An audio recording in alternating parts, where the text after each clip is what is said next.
Hello दोस्तों, नमस्ते। मैं शीला शर्मा आज एक मज़ेदार उठान गीत आप सभी को दोस्तों सुनाऊंगी। आप लोग उसे फुल आवाज़ करके दोस्तों सुनना। आप सबको अच्छा लगे तो लाइक, शेयर, सब्सक्राइब, कमेंट ज़रूर करना और ज़्यादा से ज़्यादा लोगों के पास शेयर करना। आज मैं मज़ेदार उठान गीत गाऊंगी दोस्तों आप सभी को सुनाने के लिए, और ढोलक के साथ में गीत को गाऊंगी। आप लोगों को जैसा लगे कमेंट के माध्यम से ज़रूर बताना हमारी आवाज़ में गीत कैसा लगा ढोलक के साथ में। आइए सुनिए हमारी आवाज़ में गीत। हाथ में मेहंदी मांग सिंदूर गोदिया में लालन माँ हो गया, हो गोदिया में लालन माँ हो गया। हाथ में मेहंदी मांग सिंदूर गोदिया में लालन माँ हो गया, हो गोदिया में लालन माँ हो गया।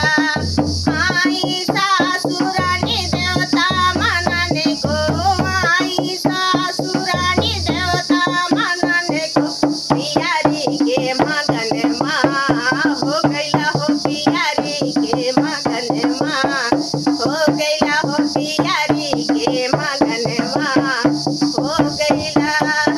हाथ में मेहंदी मांग सिंदूर गोदिया में लालन माँ हो गया, हो गोदिया में लालन माँ हो गया, हो गोदिया में लालन माँ हो गया।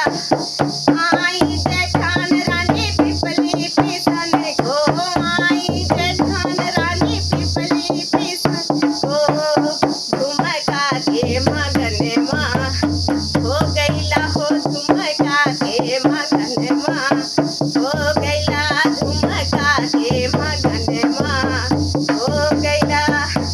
हाथ में मेहंदी मांग सिंदूर गोदिया में लालन माँ हो गया, हो गोदिया